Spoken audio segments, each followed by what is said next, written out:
හැම දිනෙකටම තෙරුවන් සරණ ප්‍රාර්ථනා කරනවා.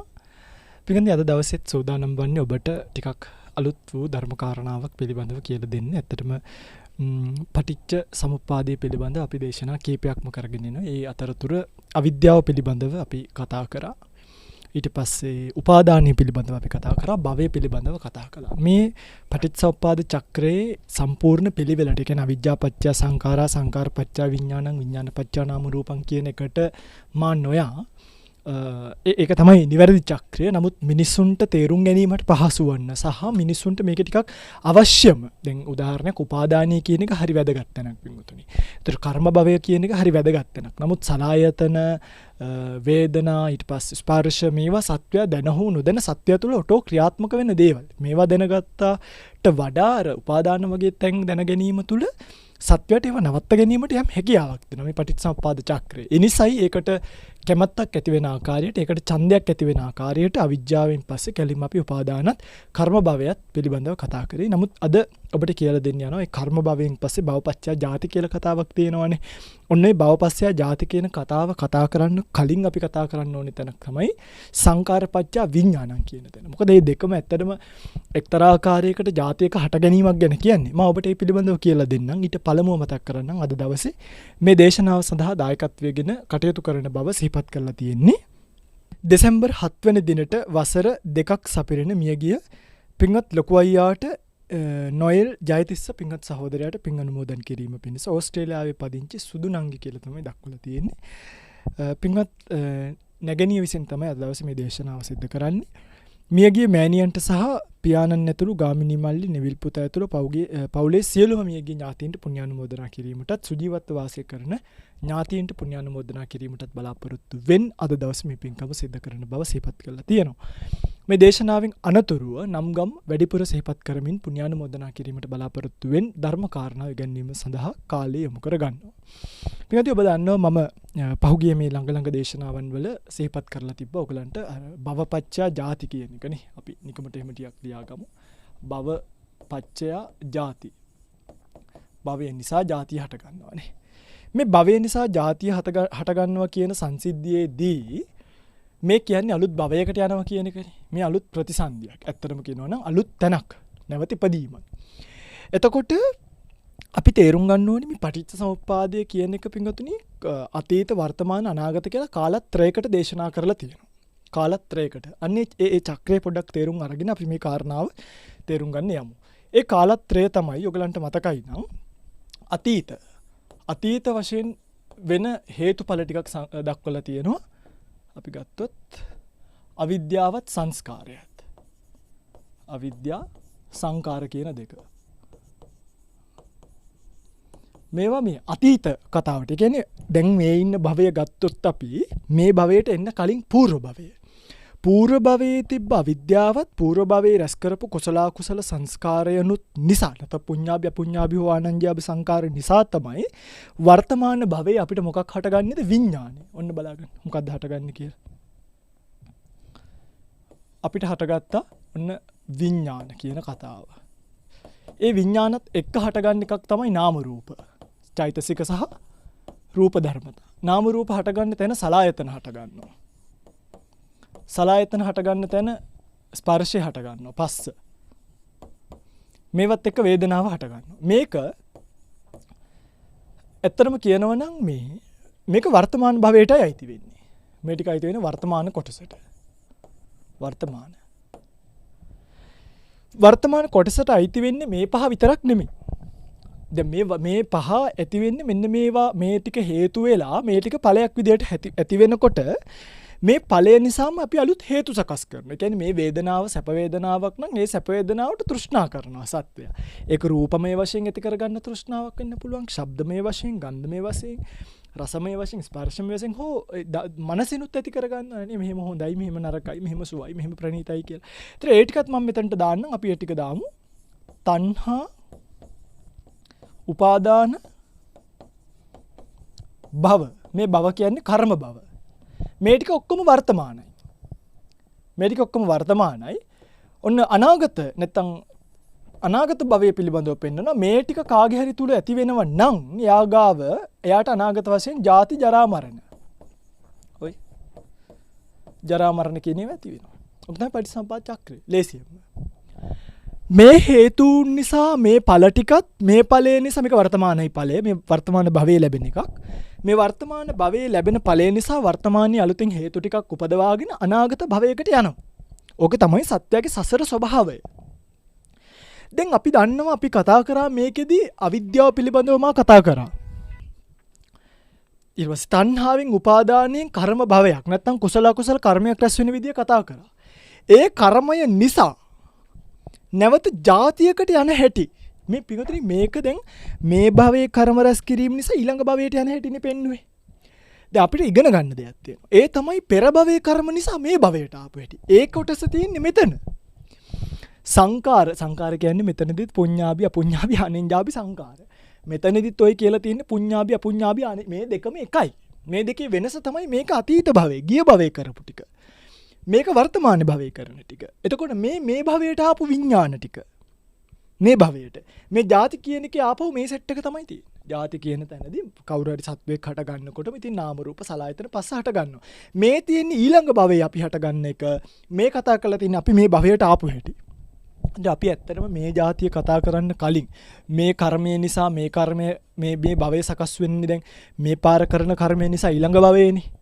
අපි ඊට කලින් තේරුම් ගන්න ඕනේ ගිය භවයේ කරපු කර්ම නිසා මේ පාර භවයේ හටගත් ආකාරය. ඒක කතා කරන පොයින්ට් එක තමයි සංකාරපච්චය විඥානං කියන පොයින්ට් එක.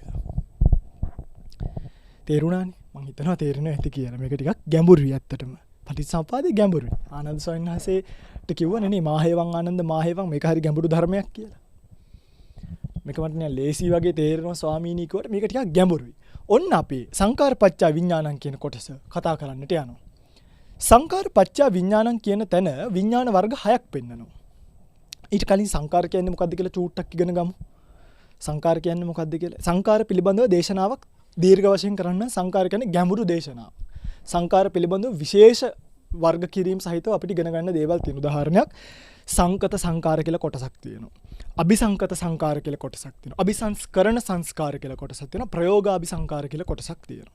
එතකොට සංකත සංකාර කියලා කියන්නේ ඇත්තටම දැන් සබ්බේ සංකාර අනිච්චා කියලා කිව්වේ පරමාර්ථ ධර්ම ගත්තොත් සිත් 89යි චෛතසික 52යි රූප 28යි ඔක්කොමයි තේ නිවන හැර.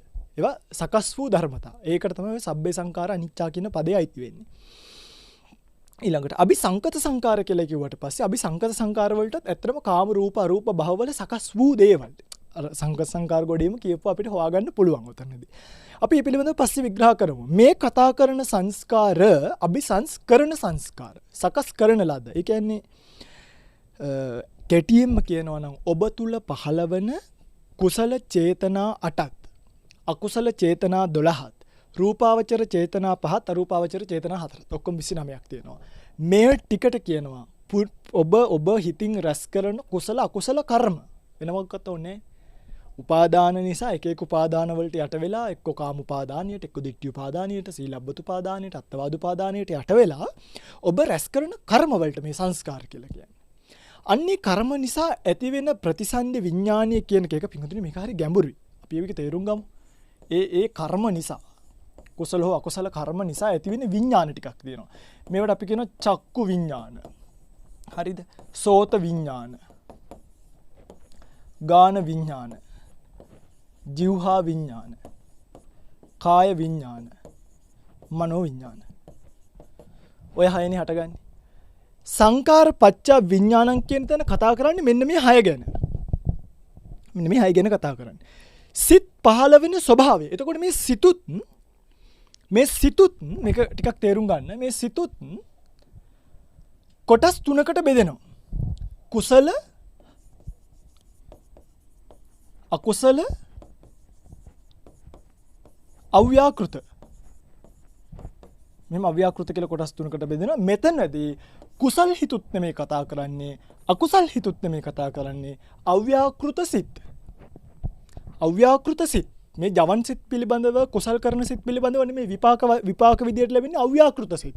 මේ අව්‍යාකෘත සිත් වල තියෙන තව බෙදීමක්.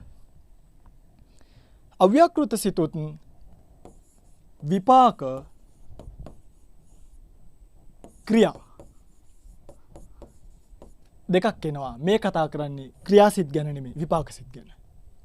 එතකොට සංඛාර පත්‍ය විඥානං කියුවාම කෙටියෙන්ම හිතන්න තියෙන පිටුට විපාකසෙත් පමණයි. ඒක අව්‍යාකෘත විපාක. නිකම් මතක තියාගෙන පස්සේ කාලෙකදී අභිධර්ම හිම ඉගෙන ගද්දි මේවා අහුවෙනවා. මේ ලොකු සයන්ස් මේ මිසයන්ස් කිව්වේ මේ කැලල කියලා. විපාක වශයෙන් පහළ වෙන සිත් පමණයි. ඒ චක්කු, සෝත, ගාන, જીවහා, කාය, මන එතරයි. ඔක තමයි වෙන්නේ. පිළිදෙ දැන් මේක ඇති වෙන්නේ දැන් මේ විපාක සිත් ඇති වෙන්නේ කර්ම නිසානේ. මේකයි මේකේ වැදගත්ම. මේව ඇති වෙන්නේ කර්ම නිසානේ. එතකොට මේ සත්වයට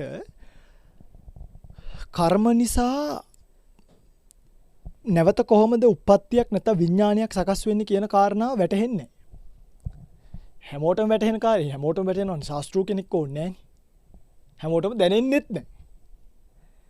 ඒ නිසා සමහරු හිතන් ඉන්නවා මේ පාරින් පස්සේ ආයිත් ඉපදීමක් නැහැ කියලා. ඒ ඕක පිංගුතුනි ඇත්තටම කියනවා නම් මේ උච්ඡේද දෘෂ්ටිය. ඒකට කියන්නේ උච්ඡේද දෘෂ්ටිය කියලා. මොකද්ද දෘෂ්ටිය? උච්ඡේද. ලියාගමු අපි. ඒවා වටිනවා. උච්ඡේද දෘෂ්ටිය. උච්ඡේද දෘෂ්ටිය.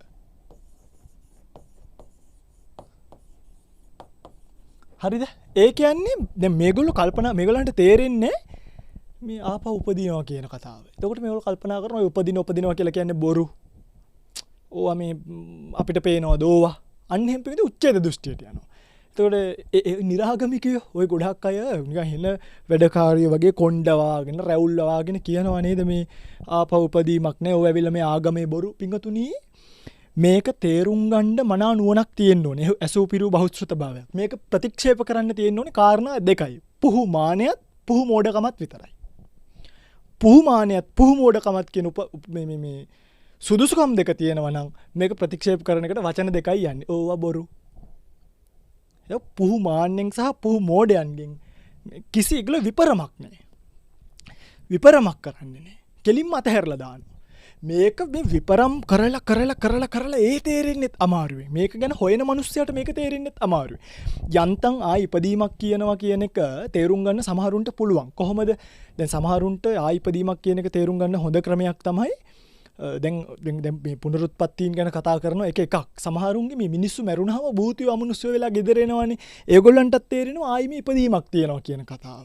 ඒකට මේ සත්ව సంతානවල පහළ වීම කවුරු හරි කෙනෙක් පරීක්ෂා කරලා බලුවම එයාටත් පේන ඉපදීමක් තියෙන බව. හැබැයි ඒගොල්ලෝ දෘෂ්ටියකට යනවා. ඒ දෘෂ්ටිය තමයි ඒගොල්ලෝ කල්පනා කරනවා මගේ තුල තියෙන යම්කිසි ප්‍රාණයක් තමයි ඊළඟ භවෙත් මේ අපි තමයි ඉන්නේ. අපි දෙන්න දිවිවරු වෙමු, අපි දෙන්න බ්‍රහ්මයෝ වෙමු, අපි තුන් දෙනත් එක්ක ගිහිල්ලා මෙහෙම වෙමු, අපි මෙහෙම යන් කියලා අර මමත්වය කියන එකම අරයි යනවා ඊළඟ භවයට. ඒකට කියනවා උච්ඡේද නෙමෙයි සාස්වත දෘෂ්ටිය කියලා. දෘෂ්ටි දෙකක්. අන්න ඒකට කියනවා සාස්වත දෘෂ්ටිය කියලා. ඔන්න බලන්න. අයින ආත්මයක් විදිහට අපි ඉන්නවා නැවත යනවා එහෙම හිතන කෙනාට කියනවා සාස්වත දෘෂ්ටිය කියලා. දැන් සමහරුන්ට මේක තේරෙනවා. උච්ඡේද දෘෂ්ටිය තියෙන කෙනා නම් කොහොමත් ඉතින් මෙයාට නිරේ උරුමයි. සාස්වත දෘෂ්ටිය මේ සුගතියට බාධාවක් නෙමෙයි. ඒකත් කියන්න එපා. ඒ කියන්නේ මෙයාට කර්මඵලයක් අදහන්න පුළුවන් නේ. ආයි උපදිනවා අපි ටිකක් හොඳට ඉන්න ඕනේ. ඒ වගේ එකකින් මෙයාට පොඩ්ඩක් සුගතියකට යන්න පුළුවන්. හරිද? බුදුරජාණන් වහන්සේගේ දේශනාව මේ සාස්වත දෘෂ්ටියටත් උච්ඡේද දෘෂ්ටියටත් වැටුන්නේ නැහැ.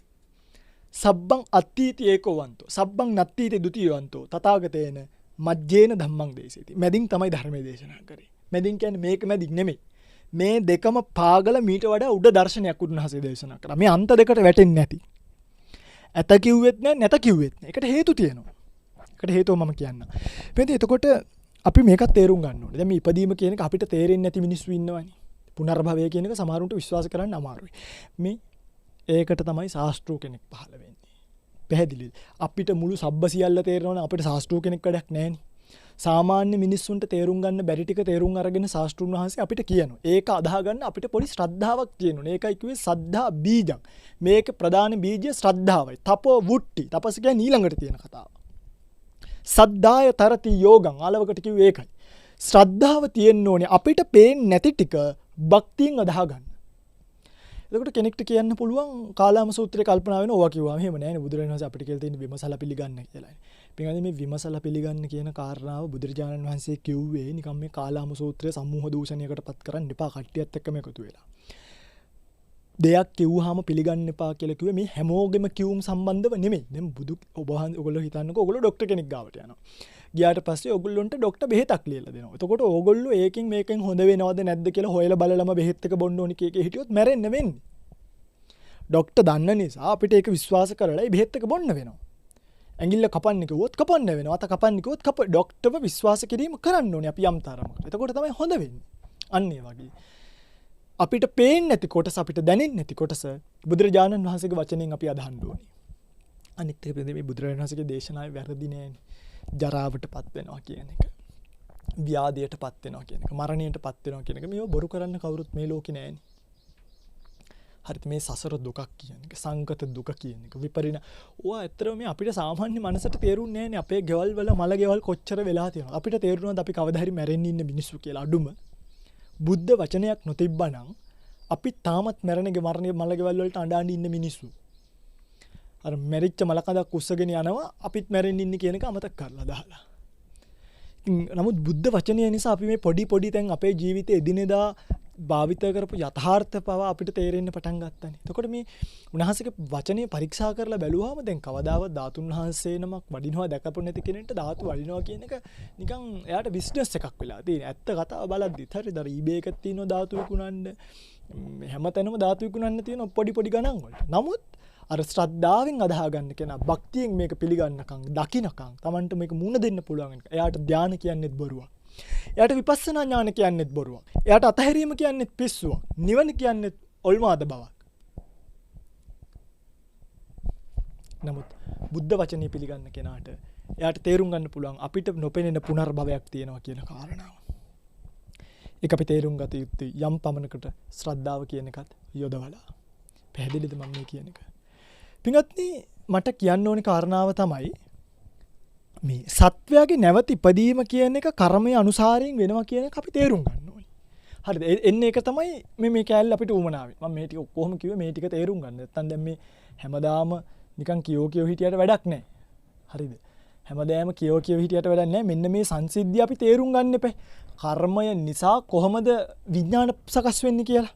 ඒක යන්නේ කොහොමද කියලා. මොකද සත්වයා පින්වත්නි හරි අමුතුයි ඉතින් මේ ජීවිතේ නේ ටිකක් පැත්තකට ගිහලා කල්පනා කරලා තේරුම් ගන්න ඕනේ ජීවිතයක්. ඔය මේ පාටි දාදා බෝක්කුවත් වෙයි මුඩුක්කුවත් සේ කතා කරාට මේව තේරුම් ගන්න බෑ. කාමරස්සේ මේ ගෙම්බෝ වගේ කොටු වෙලා. කැමරාවක් ඉස්සරහා තියාගෙන මේ කොණ්ඩේ වැඳගෙන රැවුල රබර් පටියක් දාගෙන සුරුට්ටුවක් අතේ තියාගෙන මේව තේරුම් ගන්න පුළුවන් ඒවා නෙමෙයි. මේවා මේ නෙක්කම්මයට ගිහිල්ලා සීලයක් සමාදන් වෙලා සමාධියක් වඩලා භාවනාවක් කරලා එහෙම තේරුම් ගන්න තියෙන ධර්මතා. කටින්නම් මං කිව්වේ ඒකනේ. මේක තේරුම් ගන්න මෙච්චර ගැඹුරක් ඕනේ. මේක ප්‍රතික්ෂේප කරන්න පුහු මානයත් පුහු මෝඩකමත් විතරයි. එසොයි නිරාගමිකයන්ට තියෙන්නේ පුහු මානයත් පුහු මෝඩකමත් නෙමෙයි අමු මෝඩකමත්. පව් හිතින් මේ වගේ ගැඹුරු එකක් තේරුම් ගන්න මනස් වැඩිලා නැහැ. තේරුණාද? මේ වගේ ගැඹුරු ධර්මතාවයක් තේරුම් ගන්න මනස වැඩිලා නැහැ. ඒ නිසා අපි ඔවුන්ට අනුකම්පා කරන්න ඕනේ. ඔවුන්ට මේවා තේරෙන්නේ. උච්චේත දෘෂ්ටි එන්නේ. ගහලා බැලලා පන්නන්න මේ තියෙන්නේ. සමාජය සමස්තයක් එක්ක එකතු වෙලා අනුකම්පා කරමු. මට කවුරු හරි පිස්සෙක් ගලක් ගැහුවා කියලා අපි අපිතර ගලක් ගහන්න යන්නේ නැහැ නේ. යාට පිස්සු කියලා දැනගත්තාම. ඒ වගේ ඔය විශේෂම මේ ධර්මයත් එක්ක සෙල්ලම් කරන මිනිස්සුන්ට අපි කරන්න ඕනේ අනුකම්පාව. අපි ඒක නිවැරදි කරගන්න උත්සාහ කරන්න ඕනේ. හැබැයි අනුකම්පාව උපදවන්න ඕනේ. ඒකත් හොඳට මතක තියාගන්න. ඒ නිසා කර්මය නිසා ආපහු මේ සත්වයට භවයක් සකස් වෙනවා. පැහැදිලිද? ඒක ශාස්ත්‍රීය වචනෙන් අදහන්න. මේක අපි හැමෝටම ලෝකේ හැමදේම පේන්නේ නැහැ කියන එක අපි තේරුම් ගන්න ඕනේ. අපි හැමෝටම මේ ලෝකේ හැමදේම දැනෙන්නේ නැහැ. ඒකටයි ශාස්ත්‍රීය කෙනෙක් පහළ වෙලා අපිට පාර පෙන්නන්නේ. අන්න ඒක අපි හොඳට තේරුම් ගන්න ඕනේ. හොඳයි. ඊට පස්සේ අපි යන් කොහොමද මේක වෙන්නේ කියලා බලන්න. දැන් ඔන්න කර්ම සකස් කිරීම නිසා ඒ සංස්කාර කියන කැලල පස්සේ දවසක් කියලා දෙන්නම්. මේ තියෙන සංස්කාර කැලල. මේ තියෙන සංස්කාර. හරිද? මේක පස්සේ දවසක් කියලා නම් අපි එන්නේ මේකට. අපේ මාතෘකාව මේක සංකාරපච්ච විඥාන. සංස්කාර නිසා විඥානි හටගන්නේ කොහොමද? ඒක හටගන්නේ මෙහෙම පිටුතුනි. පිටුතුනි ඇත්තටම මේ සත්වයා ඇත්තටම සත්වයා කියලා එකක් නැහැ. තියෙන්නේ නොසිඳී පැවතගෙන ඉන්න සිත් පරම්පරාවක් විතරයි. නොසිඳී පැවතගෙන ඉන්න සිත් පරම්පරාවක් විතරයි. ඔන්න සිත් පරම්පරාවක් තියෙනවා. දැන් මේක හොඳට තේරුම් ගන්න මම මේ හිත වලට නම් දානවා. මොකද්ද? A හිත, B හිත, C හිත, D හිත, E හිත, F හිත, G. හරිනේ.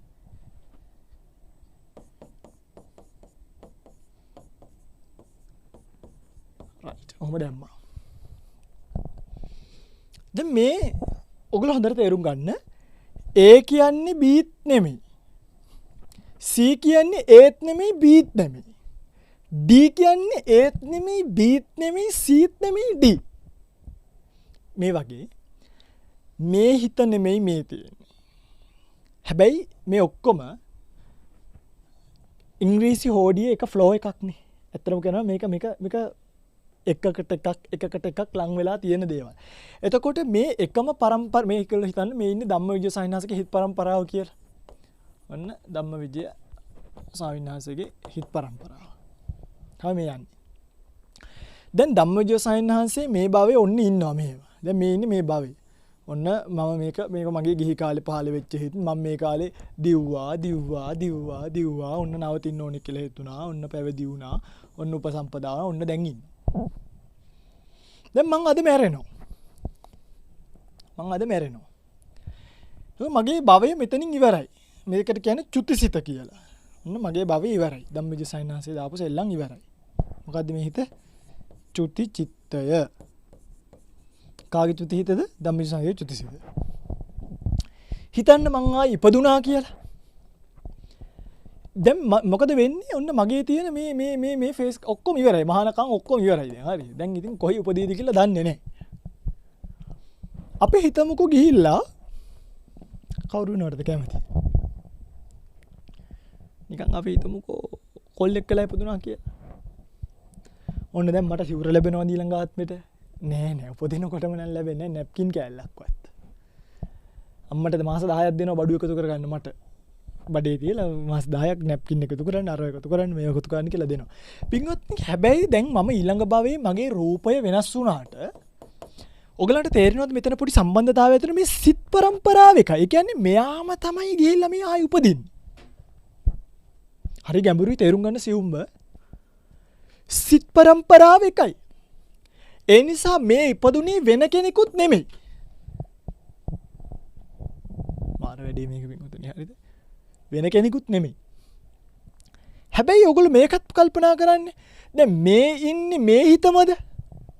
දැන් මේ තියෙන ප්‍රවෘජාසිතක්. දැන් මේ තියෙන කොළු හිතක්නේ.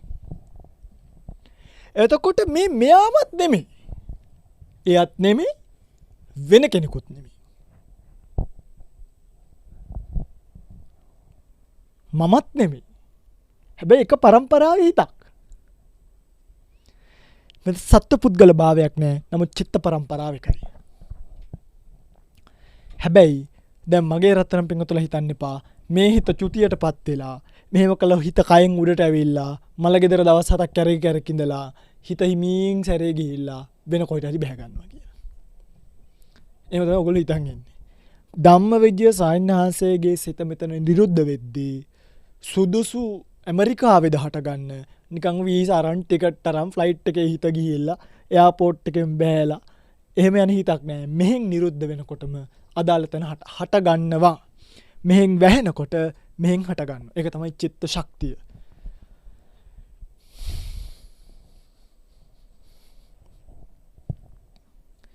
මේකට කියනවා අපි අලුත් භවයක් කියලා. ඔන්න මම මේ භවෙත් ඉඳලා මැරෙනවා. මේ චුති හිත. මේක මේ භවයේ චුති හිත. චුති සිත. මේ අලුත් භවයක්. මේක අලුත් ප්‍රතිසන්දියක්. මේක අලුත් ප්‍රතිසන්දියක්. හැබැයි මේ ප්‍රතිසන්දිය වෙනම හිතක්. මේ ප්‍රතිසන්දිය වෙනම හිතක්. පේනවද? මේක A කියන හිත, මේක H කියන හිත, මේක M කියන හිත. වෙන හිත. හැබැයි එකම හෝඩියේ අකුරු. එකම පරම්පරාවේ සිත්. ඇත්තටම කියනවනම් මේ සිත්වල වෙනසකුත් නැහැ. මේකට මේකේ ප්‍රතිසන්දිය කියන්නේ මේ භවයේ හටගත්ත මේ රූපය අසුරු කරගෙන හටගත්ත අලුත් සිත නිසා. නැත්නම් මේවා සිත් වශයෙන් ගත්තොත් නිකන් එම මේක HIKLM කියලා වර්ග කරන්න පුළුවන් ඒවා නෙමෙයි එකම ඒවා. හඳුනා ගැනීමේ පහසුව.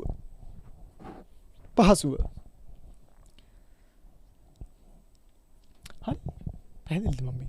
කාර්යයට එකම ධම්මජෝසනසේ කට්ටියකට ලොකු ආමඳුර, කට්ටියකට පොඩි ආමඳුර. කට්ටියකට අපේ ආමඳුර, කට්ටියකට අපේ නෝන ආමඳුර. එහෙත් තියෙනවා. මේව තමයි මේක යන්නේ. පිංගතුනි මෙන්න මේ යන යෑම තියෙනවනේ. අන්න ඒක තමයි ඊළඟට වැදගත්. මේ යන යෑම. ඒ යන යෑම කොහොමද යන්නේ? ඔන්න මරණාසන්න චිත්ත වීති යනවා. භවංග චලන, භවංග උපච්ඡේද ඊළඟට දැන් භවංග චලන, භවංග උපච්ඡේද, පංචද්වාරා වජ්ජන නැත්නම් මොකක් හරි ඒ වගේ කපිතුරු චක්කු විඥානසිත, සම්පටිච්ඡන, සම්තීරණ, වොත්තපන ඔන්න යනවා ජවන 1යි 2යි 3යි 4යි 5යි මෙතනින් අපි හිතමුකෝ චුතිය සිද්ධ වුණා කියලා. භවංගයට අනුතුරුව චුතිය සිද්ධ වෙන්න පුළුවන්. ඔහොම අපි හිතමු නිකන් වුණා කියලා. ගිහිල්ලා. දැන් මොකද වෙන්නේ? දැන් මේ කතාව ඉවරයි. මෙතනින් මම මැරුණා. ඔතෙන් දැන් අපි එක වෙන පාටකින් එතනින් යන සිත් ටික අඳිමු. මෙන්න මගේ ඊළඟ භවයට යනවා දැන්. දැන් මේ මගේ ඊළඟ භවය. ඔන්න ඒක කොටුවක්. මේ පාර රවුමක් කියලා ඉපදිලා එනක පාර කොටුවක් කියලා උපදිනවා. හරිද? එකම හිත්. දැන් මෙතනින් එනවනේ මොකක් හරි ආරම්භණයක් ගත්තනේ. භවංග චලන, භවංග උපච්ඡේද, පංචද්වාර මෙතනින් ඔන්න ගත්තනේ අරමුණක්. අපි හිතමුකෝ මට ආවා කියලා මේ කාව හරි මතක් වුණා කියලා හිතන්නකෝ. බෞද්ධ කොඩිය මතක් වුණා කියලා හිතන්නකෝ. ඔන්න ඔහොම. නම බෞද්ධ කොඩියක් දැකලා මැරෙන්නේ. මම මේක තෘෂ්ණා මේක මට මේ වෙලාවේදී අවිද්‍යාව නිසා භවය ආදීනව වැහෙනවා. ඒ කියන්නේ අවිද්‍යාව හේතු වෙලා භවය ආදීනව වහනවා පළවෙනියට. තෘෂ්ණාව හේතු වෙලා මේ අරමුණ පැත්තට හිත ඇද ගන්නවා, නමා ගන්නවා. නමාගෙන අනේ අපේ බෞද්ධ කොඩිය, මගේ ජාතිය, මගේ ආගම කියලා ඔන්න තණ්හාව ඇති කර ගන්නවා. ඊළඟ පාර ගිහිල්ලා ඔන්න කැප්පටි පොළ වගේ ජාති කෙනෙක් කියලා උපදිනවා. මේ බරත් එක්ක ගිහිල්ලා උපදිනවා. මේවා නිසා උපදින්නේ. චුතියෙන් අනතුරු උපදිනවා. මේ ජීවිතේ මගේ ප්‍රතිසන්දි ආරම්භණය වෙන්නේ බෞද්ධ කොඩිය. ඒකත් එක්ක මං ඉන්නවා. ඒ පාර මැරෙනකොට සිංහ කොඩියක් දැක්කොත් ඊළඟ ජීවිතේ ප්‍රතිසන්දියට සිංහ කොඩිය එනවා. ඊළඟ පාර පාකිස්තාන් කොඩියක් දැක්කොත් සාරයට පාකිස්තානෙ උපදින්නත් පුළුවන්. තේරෙනවද මං කියන්නේ? කොඩිය දැකලා රටේ උපදින්නේ නැහැ. ටිකක් දලා අදහසක් කිව්වේ. මෙන්න මෙතනදී තමයි මෙන්න මේ වගේ තමයි මේ කුසල අකුසල සංස්කාරයන් නිසා තමයි මේ මරණාසන්න චිත්ත වීතියට මොකක් හරි කර්ම නිමිත්තක් හෝ කර්මයක් හෝ ගති නිමිත්තක් එන්නේ. තමන් කරගත්ත කුසල අකුසල කර්මයක කර්මයක් හෝ කර්ම නිමිත්තක් හෝ ගති නිමිත්තක් එනවා. ගති නිමිති ඔක්කොම ඇවිල්ලා අවිද්‍යාවෙන් තෘෂ්ණාවෙන් වැහුවා. කර්මී උපකාරී වුණා. ගිහිල්ලා ඉපදුණා. මේවට පිංගුතුනි උපකාරයි කාරණා තුනක් අපිට භවය හදන්න උපකාරයි. ඒ තමයි අවිද්‍යාව පළවෙනි කාරණාව, තෘෂ්ණාව දෙවෙනි කාරණාව,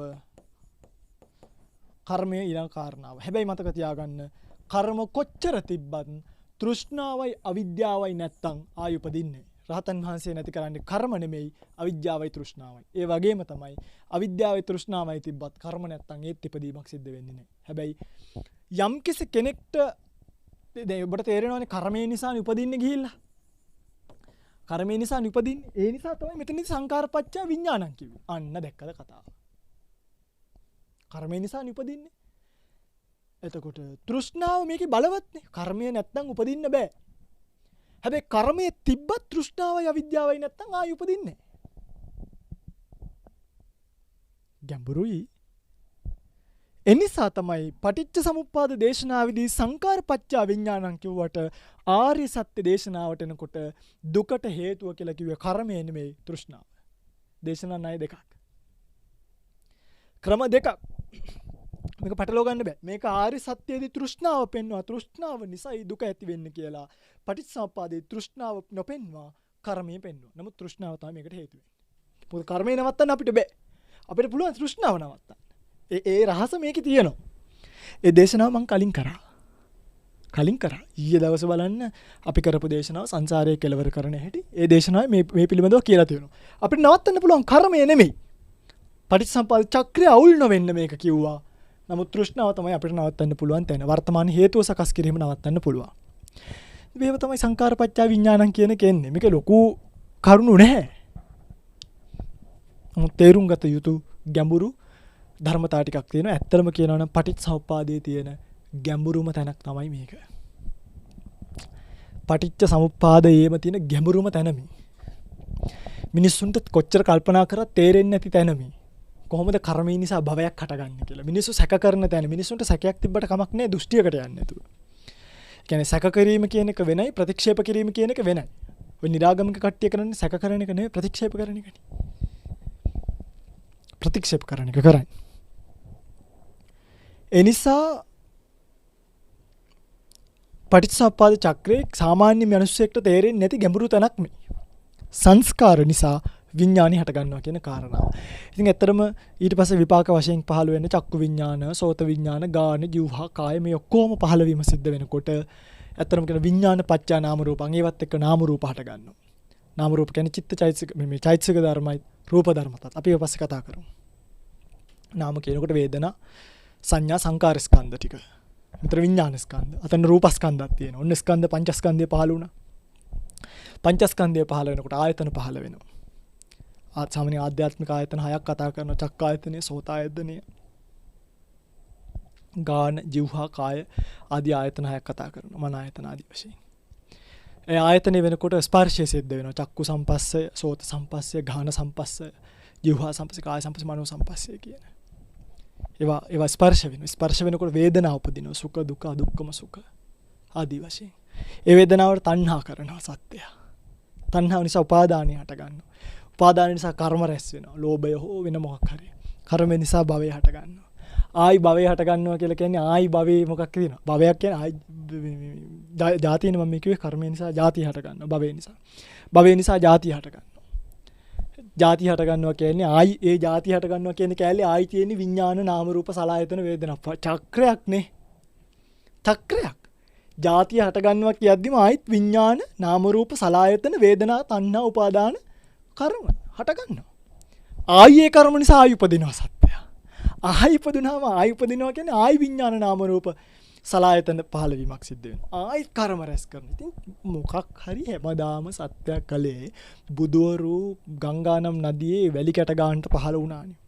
සත්‍ය මොකක් හරි කොක්කක එල්ලිච් එක තමයි කරේ. ගැලවිච් එක කලේ නෑ. බුදවරු ගැලවෙන්න ධර්මයේ දේශනා කරේ. සත්‍ය සසර පුරුද්දට මොකක් හෝ හේතුවක් දාලා එල්ලෙන එක තමයි කරන්නේ. හැබැයි බුදවරුන්ගේ අනුශාසනාව ගැලවෙන්න මිසක් එල්ලෙන්න නෙමෙයි. නමුත් සත්‍ය කතාව සත්‍ය සසර යනවනේ. හැමෝටම සසරින් එතර වෙන්න බෑ වින්ගොතනේ. 1000ක් try කරොත් එක්කනටයි ධානයක් ලබන්න පුළුවන්. සෝවාන් ඵලය ගැන කවර කතාවක්ද?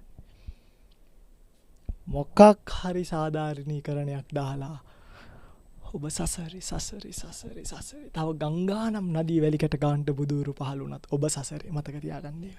ඔබට මේ සසර දුකෙන් එතර වෙන්න නම් ගැලවෙන්න ඕනේ. එල්ලිලා බෑ ගැලවෙන්න ඕනේ. එල්ලෙනවා කියන්නේ ඔබට ගෞතම බුදුහාමුදුරුවෝ තවත් එක ගංගානම් නදී වැලි කැටයක් පමණක් බවට පත් වෙනවා. මේක රතනත්‍රයක්. මේක වැලි කැටයක් නෙවෙයි මේක මණික් කැටයක්. බුද්ධ කියන්නේ මණිකක්. එහෙම කිව්වේ ත්‍රිවිධ රතනය කියලානේ. රතන කියන්නේ වැලි නෙවෙයිනේ මණික්නේ. මණික් හැමතැනම නැහැ. ඉතින් අන්ධයාට මණික් පෑගුණාට වැලි කැටයක් පෑගුණා සමානයි. පෘථග්ජන කියන අන්ධයා අවිද්‍යාවෙන් අන්ධ වෙලා අවිද්‍යාව කියන කණ්ණාඩි දෙක දාගෙන බුද්ධ කියන වැලි කැටය, ධම්ම කියන වැලි කැටය, සංඝ කියන වැලි කැටය, කල්යාණ මිත්‍රයා කියන වැලි කැටය, මේ මණික් කැටය පාගා සසරේ. හිතරවීමක් නම් ඉතින් පේන තෙක් මානක නෑ නතර වීම තමයි තියෙන්නේ. නිසා ඊතර වෙනවද නතර වෙනවද කියන එක ඔබේ අතේ තියෙන එකක්. මේක කියලා දීම අපේ අතේ තියෙන එකක්. මණික් කැට විදියට හඳුර ගන්න. නැත්තම් ගෞතම බුදුරජාණන් වහන්සේ තවත් එක වැලි කැටයක් පමණක් බවට ඔබට පත් වෙයි. ඒ සඳහා මේ අනුශාසනාව තබමින් සංස්කාර නිසා විඥාන ඇති වෙන ආකාරය පිළිබඳව පහදා දුන් දේශනාව අවසන් කරනවා. ඔබ සියලු දෙනාට චතුරාර්ය සත්‍ය සුවසේම අවබෝධ වීමට මේ දේශනාමය කුසලයේ හේතු වේවා කියලා ප්‍රාර්ථනා කරගෙන. පින්වත්නි අද දවසේ මේ උතුම් දේශනාව ඔබට ශ්‍රවණය කිරීමට අවකාශය අවස්ථාව සලසා දෙමින් මේ දේශනාවේ දායකත්වයෙන් කටයුතු කරන බව සිහිපත් කරලා තිබ්බේ. දෙසැම්බර් 7 වන දිනට වසර 2ක් සපිරෙන මියගිය ලොකු අයියාට නැත්නම් නොයල් ජයතිස්ස මහත්මයාට පින් අනුමෝදන් කිරීම පිණිස ඕස්ට්‍රේලියාවේ පදිංචි සුදු නංගි විසින් අද දවසේ මේ පින්කම සිදු කරන බව සිහිපත් කරලා තියෙනවා. මියගිය මෑණියන්ට සහ පියාණන් ඇතුළු ගාමිණී මල්ලි නෙවිල් පුතා ඇතුළු පවුලේ මියගිය ඥාතීන්ට පුණ්‍ය අනුමෝදනා කිරීමට බලාපොරොත්තු වෙනවා. අපේ හාමුදුරන්ට නිදුක් නිරෝගී සුවය ප්‍රාර්ථනා කරන බව දක්වලා තියෙනවා. මගේ අයියා කියලා දක්වලා තියෙන්නේ රෝගී වී එක්තැන් වූ අවස්ථාවේ හුවරක බලාගත් ඥාතී දියණිය වෙන නිශාන්ති ප්‍රියදර්ශනීට නිදුක් නිරෝගී සුවය ප්‍රාර්ථනා කරන බව දක්වලා තියෙනවා. සුජීවත්ව වාසය කරන සියලුම ඥාති හිත මිත්‍රාදීන්ට පුණ්‍ය අනුමෝදනා කිරීමට බලාපොරොත්තු වෙන බව දක්වලා තියෙනවා. එගේ ප්‍රාර්ථනා පරිදි නමින් මියගිය සියලුම ඥාතීන් පින් අනුමෝදන් කරගෙන සසර ජීවිතය සුවපත් කරගනිත්වා. උතුම් නිවනින් සුවසෙම නිවීමට මේ කුසල් හේතු කරගනිත්වා කියලා සාදු කියලා ප්‍රාර්ථනාවක් ඇති කරගන්න.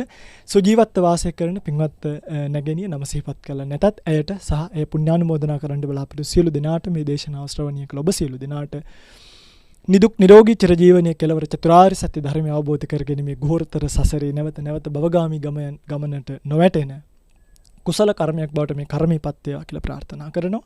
සියලු දෙවියෝ මේ පින් අනුමෝදන් කරගෙන දෙව්ලොව සැනසෙත්වා. දෙවියන්ද පතන බෝධියකින් උතුම් නිවනින් සුවසේම නිවේවා. මේ කුසල් පාරමී වේවා, පාරමී ශක්තියින් වේවා, පාරමී දම්පිරේවා කියලා ප්‍රාර්ථනා කරමින් අදට මේ දේශනාව අවසන් කරන ඔබ සියලු දෙනාට සම්මා සම්බුදු සරණයි.